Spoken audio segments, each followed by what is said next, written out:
તો નમસ્કાર મિત્રો અલ્પેશસિંહ ઠાકોરે જોરદાર વાત કરી છે કે અત્યારે ગામોગામ એ ચર્ચા થઈ રહી છે કે દારૂ બંધ કરાવો. તો મારું તો એટલું જ કહેવું છે કે તમે દારૂ બંધ કરાવી જ નાખો, કેમ કે બહુ જ જરૂરી બાબત છે દારૂ બંધ કરાવવો. તો તમને વિડીયો બતાવ્યો ભાઈનો, એના પહેલા જો તમે આપણી ચેનલમાં નવા આવ્યા હો તો ચેનલને સબસ્ક્રાઇબ કરી દેજો અને વિડીયોને લાઇક કરી દેજો. તો મિત્રો તમે વિડીયો જોઈ લો અને મને ખબર છે કે તમે હજી સુધી આપણી ચેનલને સબસ્ક્રાઇબ નથી કરી, એટલે સબસ્ક્રાઇબ કરી લ્યો. તો મિત્રો તમે વિડીયો જોઈ લો.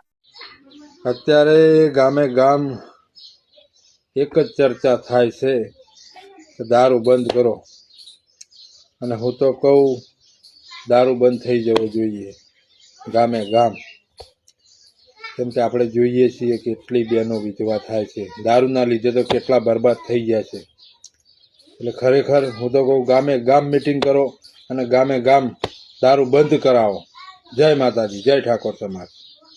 તો મિત્રો તમે વિડીયો તો જોઈ લીધો હશે. એમાં આ ભાઈ એવું કહી રહ્યા છે કે હવે દારૂ બંધ કરવાની જરૂર છે, કેમ કે કેટલીક આપણી બહેનો છે કે ગમે એટલે તો બહેનો જ કહેવાય, કેમ કે દારૂ પીવાના કારણે તેમના પતિ મરી જાય તો એ નાની ઉંમરે વિધવા થઈ જાય છે, પછી મારપીટ કરે તો એમને મારે એ મહિલાને જ તકલીફ થાય છે. એટલે દારૂ બંધ કરવાની જરૂર છે, અને હાલ ગામે ગામે એવી ચર્ચા થઈ રહી છે કે દારૂ બંધ કરો. એમ બહુ સરસ જ બધા વાત કરી રહ્યા છે કે દારૂ બંધ કરવાની જરૂર છે. અને આ ભાઈ એવું પણ કહી રહ્યા છે કે અત્યારે આપણે પણ જોઈએ છીએ કે દારૂના લીધે કેવા લોકો બરબાદ થઈ ગયા છે. એટલે ગામો ગામ મીટિંગ કરો અને ગામો ગામ દારૂ બંધ કરાવો. બધા સહમત હોવા વાતથી તો જરૂરથી કોમેન્ટ કરજો કે આ ભાઈની વાત તમને સારી લાગી કે ના લાગી. અને આપણા આવા જ વિડીયો આવતા રહે છે, એટલે આપણે ચેનલને સબસ્ક્રાઇબ કરી દેજો. હજી સુધી તમે ચેનલને સબસ્ક્રાઇબ નથી કરી એટલે કરી નાખો હવે.